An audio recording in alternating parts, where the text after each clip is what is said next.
63-year-old once filled in for Tom Jones, then auditioned for him years later, The Voice UK 2026. The lights were already down.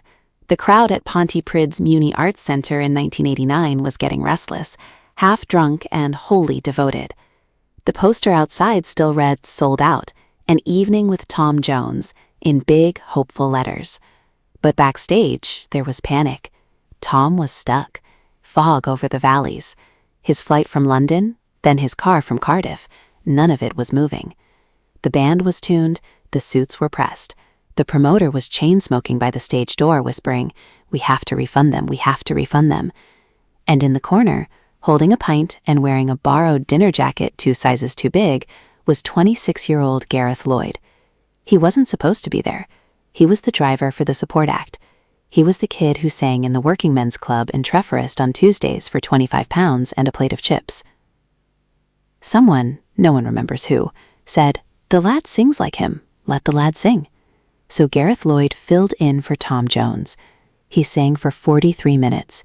He sang "It's Not Unusual" and "Delilah" and "Green, Green Grass of Home" to a crowd who came to see a legend and got a frightened kid with a voice far bigger than his body. He remembers the first 3 rows standing up, not out of love, but out of confusion, then out of something else. Then the whole room was on its feet, not because he was Tom, but because for one strange, foggy night in Wales, he was close enough. After the show, the real Tom arrived at 11:17 p.m. Gareth was told about it in the dressing room. He says Tom shook his hand, still in his travel coat, smelling of rain and aftershave, and said, "I hear you saved my arse, boy. Thank you." Then he laughed that famous booming laugh and sang 2 songs himself to the few hundred people who had stayed. Gareth never saw him again, until 37 years later. Gareth is 63 now. He lives in the same terraced house in Righty Felon he grew up in. He drove a bus for 31 years for Cardiff Bus, the number 92, Pontypridd to Cardiff, every day. He married Caris, had 2 girls, lost Caris to cancer in 2019. He retired early because his knees gave out. His daughters bought him a karaoke machine for his 60th that he never used. When the producers of The Voice UK 2026 put out a casting call for extraordinary stories and extraordinary voices over 60, his youngest daughter, Megan, filmed him without asking. He was in the kitchen peeling potatoes, singing "I Who Have Nothing" the way he always does when he thinks no one is listening, eyes closed, one hand in the air like he's holding the note physically. She sent it in.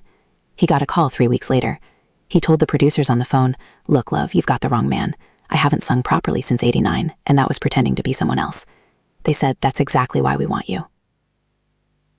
The morning of the blind audition at Media City UK in Salford, Gareth didn't sleep. He ironed his own shirt, a white one Caris had bought him for their 25th anniversary that he had never worn. He put on his best shoes, the ones he wore to her funeral. In his pocket, he had a folded, yellowed newspaper clipping from the Pontypridd Observer, 1989. Local lad stands in for superstar. He told no one else in the holding room his story. There were 22-year-olds doing vocal runs that sounded like fireworks. There were 19-year-old girls who had 400K followers on TikTok. And there was Gareth, with his bus driver's hands and his clipping. When his name was called, the floor manager said, "Gareth Lloyd, you're up. What are you singing?" He said, "With These Hands, Tom Jones, 1965. The floor manager blinked. Brave choice. Gareth walked out. The stage was black. He could see the 4 red chairs, but not the faces. He could hear the audience breathing. He could see the outline of the one chair that mattered, Coach Tom. 85 years old this year. Still there, still in leather, still the voice. Tom Jones has been a coach since the very first series of The Voice UK in 2012. 14 years. He has seen everything. He has turned for kids who sound like angels and men who sound like gravel and women who sound like both. He always says the same thing. "I know a voice when it hits me in my soul." The music started. That slow, orchestral, almost hymnal intro. Gareth closed his eyes. He wasn't 63. He wasn't a widower. He wasn't retired. He was 26 again, in a borrowed jacket, terrified. He sang, "With these hands I will cling to you." His voice was not young. It was better. It had 37 years of diesel engines at 5 a.m., of hospital waiting rooms, of singing his daughters to sleep, of not singing at all.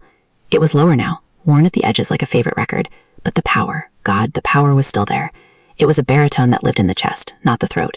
When he hit the chorus, it wasn't pretty. It was true. "I'm yours forever and a day." In the audience, a woman started crying in the 3rd row. You could hear it. No chairs turned for the first 40 seconds. This is the cruelty of the voice. Gareth kept singing.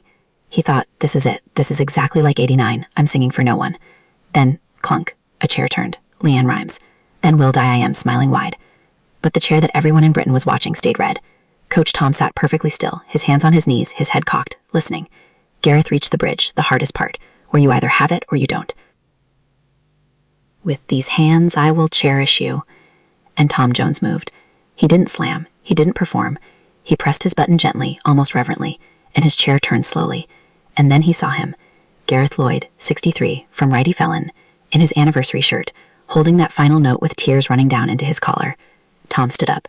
The whole studio stood up before Tom even said a word, because they could see it on his face. Recognition? Not quite.